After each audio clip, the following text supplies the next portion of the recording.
I was fired for being not progressive enough. Yes, it really happened. And yes, it's illegal.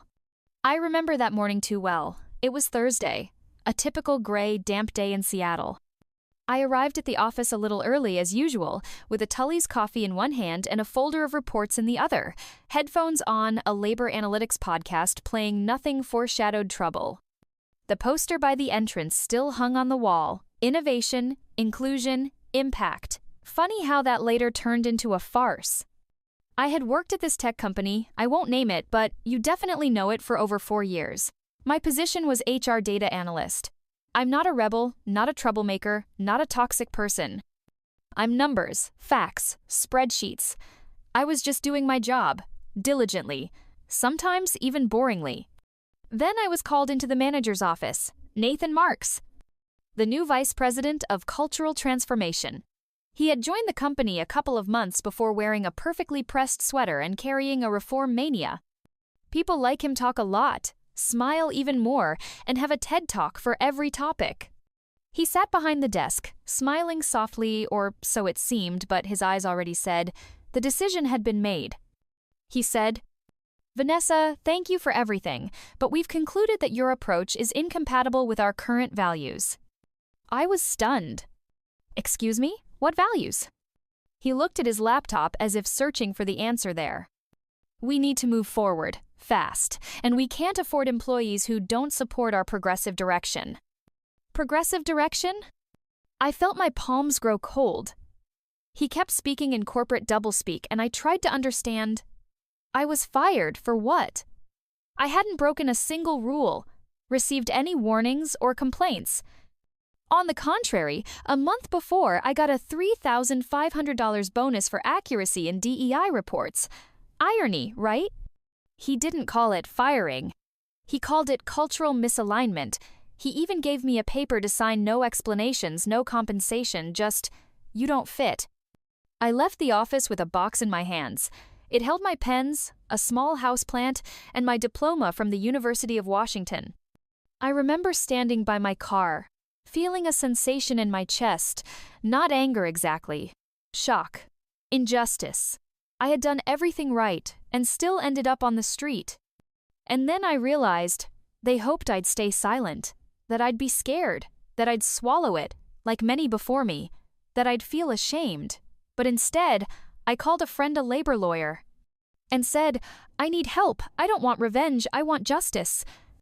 A month later, I stood in court, wearing a Macy's suit, hair tied back, folder full of facts, screenshots, internal messages, and policies that had been broken. Across from me, Nathan. No smile, no confidence, just anxiety in his eyes and sweat on his forehead. This story is just beginning, and if you think getting fired is the end, sometimes it's just the beginning. My name is Vanessa Reed. I'm 34, and until recently I worked at one of those perfect tech companies in Seattle.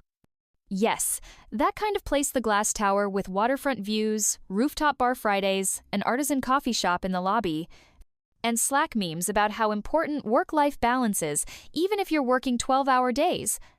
I was an analyst in the HR department. Sounds boring? Maybe, but I genuinely loved it. I loved digging into numbers, tracking how employee turnover related to engagement, building burnout prediction models. I wasn't part of office drama. I wasn't a star. I didn't aim to be at the top of every Slack thread.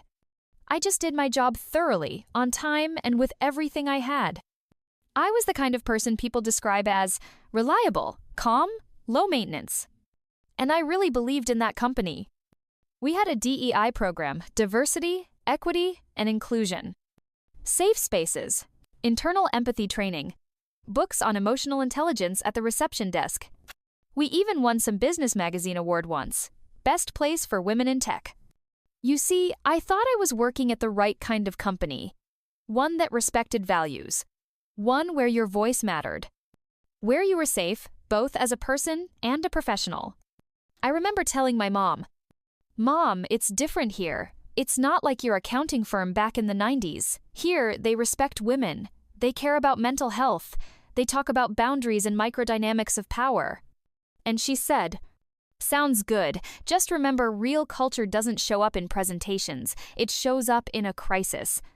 Back then, I didn't understand what she meant. To me, everything looked polished, smart, progressive, and I was ordinary, non-confrontational. I didn't file complaints. I didn't argue on open calls. I didn't post on LinkedIn. I wasn't fighting for anything big.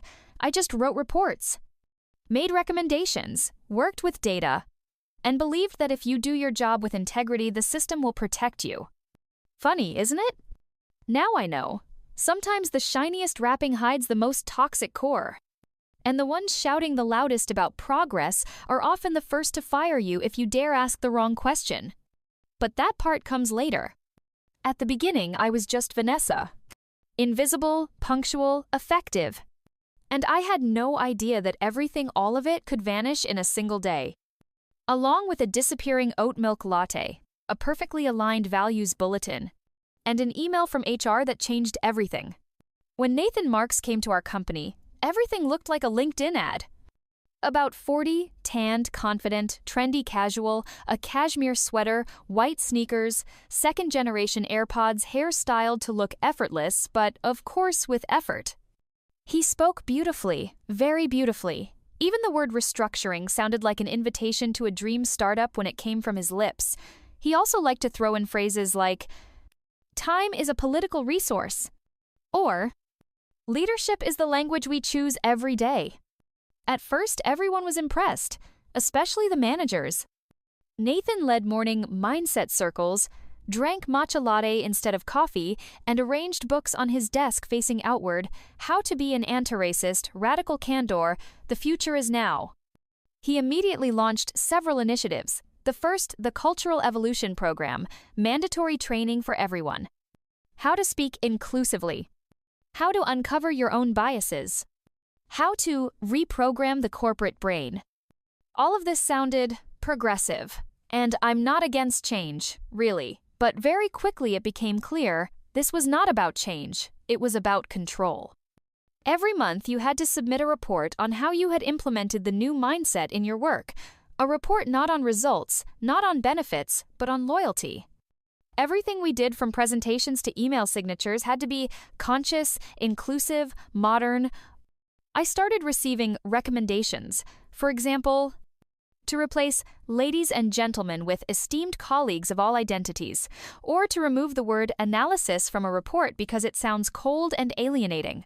Once, I was told my slide was too linear, leaving no room for diverse viewpoints. At some point, I realized I was spending more time thinking about how every phrase sounded than about what I was actually saying. And you know what's the scariest part? It worked. People were afraid to speak. We wrote emails and checked them 5 times over. We deleted words not because they were bad, but because they could be misunderstood. I saw a colleague apologize for using the word normal. He simply said, "Probably that's normal," and he was called in for a talk. And Nathan? He said, "We don't punish. We shape. We are not a corporation. We are a movement." But it was punishment, just wrapped in quotes and sugarless coffee. The office became quiet, tense, and if anyone whispered, it was only by the water cooler and only to those they trusted. And me? I just did my job. Honestly, professionally, without slogans. And that became my mistake. I clearly remember that morning. It was Tuesday. I had just returned from a morning client meeting in Plano, stopped by the office, poured myself a coffee, and then this popped up in my inbox. Value Alignment Agreement Mandatory Action Required.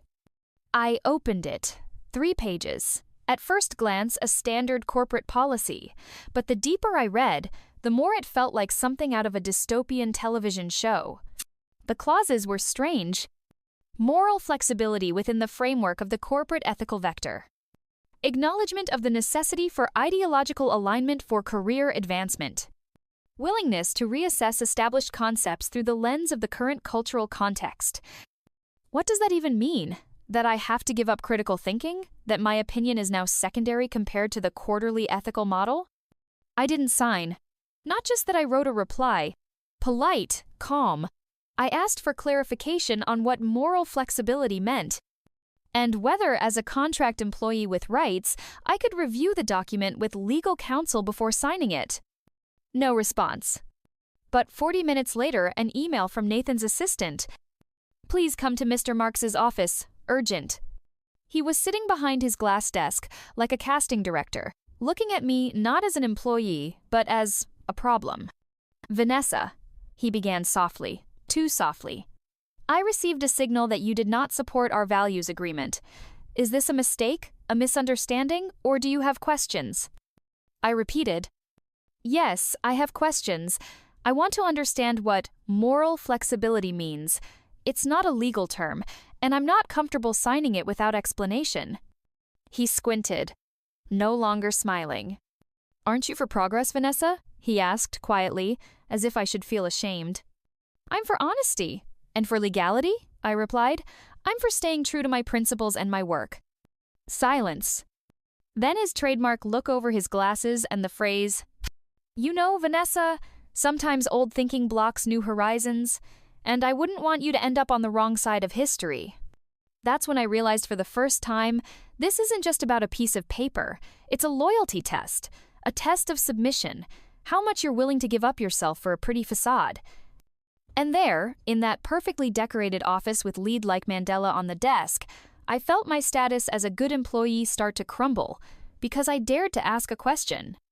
And in this new culture, questions became worse than mistakes. The next day, a call from HR. "Vanessa, please come to our office at 10:30. No subject, no context, just like being called in for a haircut, not for a conversation that could change your life. In the office, 3 people: the HR manager, the same one we used to go on company picnics with, the company lawyer whom I had only seen in presentations before, and Nathan. He didn't look at me, he was staring out the window. And everything immediately became clear. They didn't offer coffee, didn't ask how I was, they just sat across from me and delivered a line I'm sure they had rehearsed in advance. "We have concluded that, within the framework of the new cultural development strategy, your approach to corporate values does not align with the company's direction." I asked again. "So you're saying you're firing me because I asked a question?" The answer: "This is not about the question, it's about cultural incompatibility. We expect our employees to demonstrate flexibility and support for common initiatives. Unfortunately, you have not shown the necessary level of engagement." Engagement. That word stayed with me for a long time. They handed me a thin folder, inside the termination form. No severance pay, no appeal option, just last day today. I tried to speak, to ask, to remind them of my 7 years in the company, the projects I had led from scratch, the clients who wrote thank you notes personally addressed to me. Nathan simply said, "We respect your contribution, but now we are moving forward." That was it, nothing more. They gave me a box, the classic cardboard one, barely fitting a monitor, a couple of books, and a mug that says, "You got this." I closed the office door behind me, walked past the reception, where the girl I used to eat lunch with didn't even look up, went out to the parking lot, got in the car. And then it broke out. I cried loudly, almost out loud. It wasn't just about losing a job, it was about the feeling of being erased, that you're nobody because you refuse to be convenient. But then, I took out my phone, opened notes, and wrote, "I was fired for asking a question. This is not a story about ideology. This is a story about power, fear, and silence." And I knew I wasn't going to end this story sitting in my car. This was just the beginning. I spent the entire next day in bed, laptop on my lap, a cup of cold coffee beside me, and a growing feeling that I had to do something. Not just suffer in silence, but fight. I started with a request. According to federal labor law, any terminated employee has the right to request certain internal documentation related to their dismissal. I sent an official email to HR. "Please provide a full record of all communications related to my termination, including internal correspondence, complaints, and conclusions." They stayed silent for 3 days, then replied curtly that all actions were conducted in accordance with company policy, but I already knew there was more behind it. I wrote to Sam, a former colleague from marketing. He left a month ago, quietly, without explanation. I asked, "Did you leave on your own or were you pushed out?" He sent just one message. "Call me." An hour later, we were on Zoom. He told me how Nathan started pressuring employees to sign value agreements, how one woman, Jessica, filed a complaint with HR after she was publicly corrected for saying, "You guys," and then was simply laid off. "You're not the first," Sam said. "You're just the first who wasn't afraid." That was a turning point. I found a lawyer. Her name is Marie Salter. Tough, smart, around 40, wearing glasses and speaking firmly. We met at a cafe in downtown Austin. I told her everything, just as it was. She listened silently, taking notes. Then she said, "Vanessa, this is a case, a very serious case. We're not just talking about wrongful termination. This is a violation of labor laws, freedom of expression, and possibly ideological discrimination." We started gathering evidence. Sam forwarded me screenshots of internal chats where Nathan wrote, "Some employees are too stuck in the past. We can't afford to carry dead weight." One of the women from support sent me a complaint she wrote to HR, but they said there was no basis. I collected everything: emails, documents, testimonies. While they tried to erase my trace, I was building my case. And every time doubt crept in, I reminded myself, I am not alone, and if I stay silent now, they will continue. This was not just a fight for my job. It was a fight for a voice, for the right to ask questions and not be afraid of losing everything for it. The trial was scheduled for Tuesday, 10 a.m. at the Travis County District Court in Austin, Texas. I woke up at 6, put on my sharpest black suit, hair in a bun, minimal makeup, minimal doubts.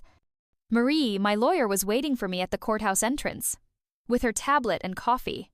She smiled like a general before battle. "Are you ready?" "More than he is," I said. When we entered the courtroom, he was already there. Nathan Marks, the very face of progress, the apostle of the new ethics, in a designer's suit, his legs shaking. He looked up and froze. He didn't expect me. Didn't expect me to show up. Didn't expect me to come not alone, not scared, not begging, but confident, with a lawyer, with a case, and with evidence. The judge, a woman around 50, strict, no smiles, we began. Marie laid everything out point by point. Here is the agreement they pressured employees to sign. Here is my client's refusal. Here are the consequences. Here are documents, internal messages, terminated employees in similar cases, complaints to HR that went unanswered. Nathan tried to keep a straight face the entire time. When called to testify, he spoke confidently. "We uphold progressive values. We expect employees to share the corporate philosophy." The judge squinted. "Mr. Marks, can you explain specifically what cultural incompatibility means? Or what exactly in the plaintiff's actions violated the law or internal policies?" He started mumbling, referring to atmosphere, failure to maintain climate, outdated views. Marie sharply interrupted. "Your Honor, let me remind you, expressing a personal opinion that does not break the law cannot be grounds for termination. We are talking about a violation of Title VII of the Civil Rights Act." And at that moment, I knew it was over. He realized he no longer controlled the situation. That this was no longer his office, no longer a meeting of a synchronized team where he could speak slogans and everyone would nod. This was a court. This was reality. I sat up straight, didn't look away. And at some point he finally lost it, looked at me and turned away. Because now we were equals. Even more than that. Now I was standing my ground, and he was the one trying to justify himself. When the judge announced the verdict, I sat up straight, my hands clasped tightly together. Marie placed her hand over mine and gave a slight nod. "Your Honor rules. The termination was unlawful. The defendant must pay the plaintiff $85,000 in compensation and issue a formal apology." I didn't cry. I didn't smile. I just breathed. Freely. For the first time in a long while. 3 days later, an official letter arrived in my inbox on the company's letterhead. Miss Vanessa Collins, we acknowledge that the process of your termination violated internal procedures and labor laws. We sincerely apologize for the distress caused. Formal, dry, but still black on white. They were wrong, not me. But that wasn't the end. I decided to share my story. I opened LinkedIn, wrote a post, without anger, just facts. I was fired for refusing to sign a document that contradicted my principles and the law. My boss called it insufficient progress. The court called it unlawful. I added, progress isn't about pressure. Progress is about listening and respect. I hit post. 2 hours later, 1,000 likes. 1 day later, 20,000. Journalists from Forbes, The Verge, Insider started reaching out. I gave interviews. Calmly. Without revenge. Just telling the truth. And then, the company, the very one that fired me, released a press statement. We are beginning an internal review of our cultural policies and values. We believe in growth through dialogue. Well, that dialogue came at a price. $85,000 and a hit to their reputation. But for me, it was never about the money, or even the apology. It was the moment I believed again. You can be a grown woman, with principles, with a voice. And if someone tries to silence you with slogans, you have the right to say, "Number, not on my watch." A couple of weeks after the trial, I got an email with the subject. An interesting opportunity, Miss Collins. It was a startup from Seattle working on technology for workplace health and well-being. Ironic, right? The co-founder, Linda, wrote, "We read your story. The way you stood up for yourself is inspiring. We need a voice like yours. We'd love to invite you for a meeting." I didn't hesitate. At that point, I had no obligations, no fears, and I felt like the world was open again. During the interview, no one asked me, "Are you morally flexible enough?" Instead, they asked, "What do you believe a fair work culture looks like? How do you build a team where people don't have to pretend?" For the first time in a long while, I didn't feel like I was walking through a minefield. They hired me. Within a month, I was working as a consultant on internal ethics and culture. Not censoring HR slogans, but having real conversations with people. We created spaces where no one was afraid to say, "I disagree," and still be respected afterwards. At the same time, I started a blog and opened a TikTok account. I posted short videos like, "How to tell if your company doesn't respect your boundaries," "Why values without dialogue are just decoration," "What to do if your boss is a walking slogan in sneakers." Some videos hit 100,000 views. People wrote to me, "Thank you, you said what I was too scared to even think. Because of your advice, I left my toxic job. No regrets. This is me. This is about me. Thank you." I was also invited to speak at the Healthy Work Culture Conference in Denver. There, standing in front of 300 people leaders, specialists, psychologists, I spoke, my voice clear and steady. A new work culture is not a form, but respect. Not a template, but humanity. Sometimes I look at myself and can't believe it. 8 months ago, I sat in my car, a box on my lap, broken. Now, I'm standing on stage, free, whole. I'm not just an employee, I'm a person with a voice. And, there's a strange but sweet irony in all this. They fired me for not being progressive enough. And in the end, I became the face of real progress. They fired me for being not progressive enough. That's exactly how it sounded, cold and blunt, like I was some outdated app no longer compatible with their system. But since then I've thought a lot. What does it even mean to be progressive? Is it just repeating trends and saying only what's comfortable for the majority? Or maybe it means having the courage to defend the right to be yourself, even when it's uncomfortable, even when it's scary. I chose the latter.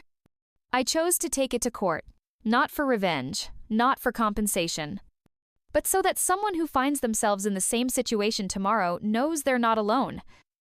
Because, honestly, not everyone who loudly talks about values truly lives by them.